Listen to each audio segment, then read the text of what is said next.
അല്ല ഞാൻ ഇതിലെ റിസർച്ച് ചെയ്തിട്ട് നമ്മൾ തിയറിക്കാണ് പേരിട്ടാണ് തിയറി എന്ന് പറഞ്ഞിട്ട്.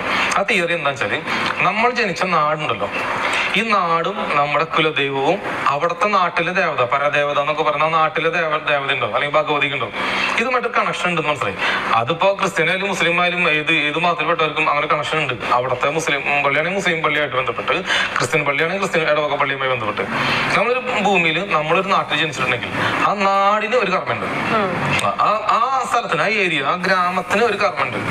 ആ കർമ്മയിലാണ് നമ്മൾ ജനിക്കുന്നത്. ഇപ്പൊ ഉദാഹരണം പറയുകയാണെങ്കിൽ ഒരുത്തൻ ഒരു അരി വ്യാപാരം നടത്താൻ ജനിക്കുക, അരിക്കച്ചവടം. സോ ആ നാട്ടിൽ അദ്ദേഹത്തിന് അരിക്കച്ചവടം നടത്തുന്ന ചന്ദ്രന്റെ കർമ്മ അദ്ദേഹത്തിന് ഉണ്ടായിരിക്കണം, ചന്ദ്രകർമ്മ. ഈ ചന്ദ്രന്റെ കർമ്മ ഉള്ള ആള് എന്ത് ചെയ്യണം, അദ്ദേഹത്തിന് അരിക്കച്ചവടവുമായിട്ട് ബന്ധപ്പെട്ടുള്ള ആളുകൾ അദ്ദേഹത്തിന്റെ അടുത്തേക്ക് വരും. എന്നിട്ട് അദ്ദേഹം എന്ത് ചെയ്യണം, ഈ അരിക്കച്ചവടം ആ നാട്ടിൽ ചെയ്യണം. പണ്ട് അങ്ങനെ ആയിരുന്നല്ലോ, ഇപ്പോഴല്ലേ ഓൺലൈനൊക്കെ വന്നത്. പണ്ടെന്ന് പറഞ്ഞാൽ നമുക്ക് അരി കിട്ടണമെങ്കിൽ നമ്മുടെ ഗ്രാമത്തിലുള്ള അരിക്കച്ചവടക്കാരുടെ അടുത്ത് വന്നിട്ടുണ്ട്